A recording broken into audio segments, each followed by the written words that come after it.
Hey everyone, it's Dina Stevens from Rocky Mountain Realty. Thank you for watching this ongoing series about frequently asked questions in the life of the day of a real estate agent.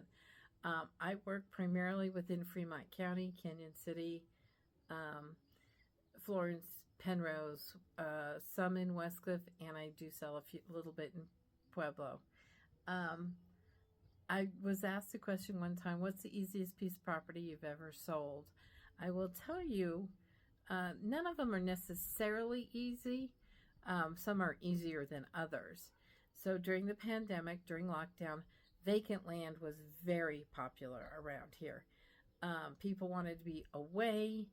They wanted to take their families and not see people. We all remember lockdown. So I had been sending out postcards that said basically, hey, do you want to sell your mountain property? And a man called and he said, well, what's my property worth? And he had bought it, 50 years prior. And I said, well, I think we can get X amount for this property. He said, oh, there's no way. I didn't pay anything near that for that property. It's not worth that now. I said, no, I really think we can get that. So we put the property on the market.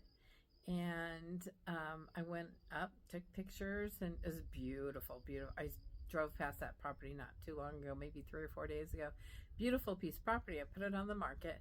I had lots and lots of phone calls, so many phone calls that I had to ask friends who are agents to pick up some of these phone calls and call these buyers back.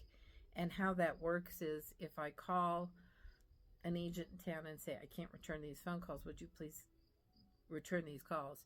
If they turn out to be a buyer for that agent, that's great, because I couldn't keep up with all the phone calls.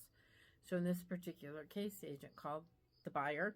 The buyer said, we've already gone up and looked at it. We want that property. So she and I sold that property. And the seller was exceedingly grateful and made far more money on it than he anticipated.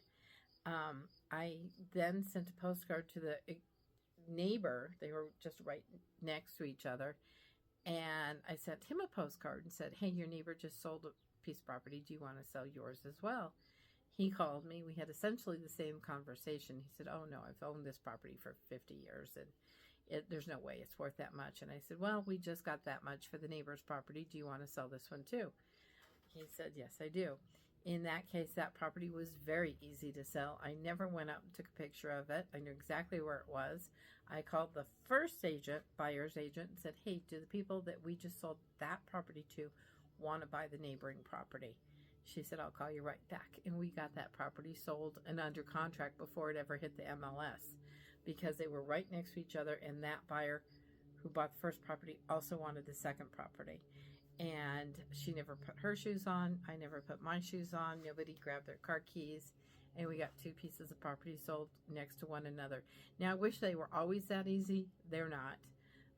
And the ones I think are going to be easy usually aren't. But in that particular case, everybody ended up really happy. The buyer ended up with neighboring properties, and each of those individual sellers ended up with more money than they ever anticipated. All right. Thanks for watching this ongoing series about frequently asked questions and the life in the day of a real estate agent.